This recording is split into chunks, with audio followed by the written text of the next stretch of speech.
VOA news minute के साथ मैं हूं आयशा तंजीम।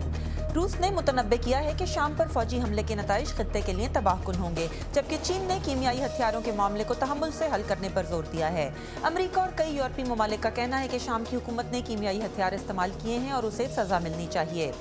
फलस्तीनी इंतजामिया ने इसराइल के साथ अमन मुज़ाकरात एहतजाजन मुअत्तल कर दिए हैं। इसराइल ने पीर को रमल्ला के एक पनाहगज़ीन कैंप में रेड किया था, जिस दौरान 3 अफराद हलाक हो गए थे।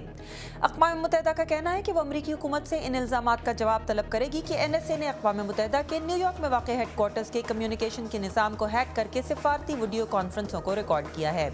और फोर्ब्स मैगज़ीन के मुताबिक गुज़िश्ता बरस दुनिया की मशहूर शख्सियात में से अमरीकी गुलकारा मैडोना सबसे ज़्यादा कमाई करने वाली शख्सियत रहीं। उन्होंने $125 मिलियन कमाए। आप देख रहे थे VOA न्यूज़ मिनट। मज़ीद खबरों के लिए देखिए urdu voa.com।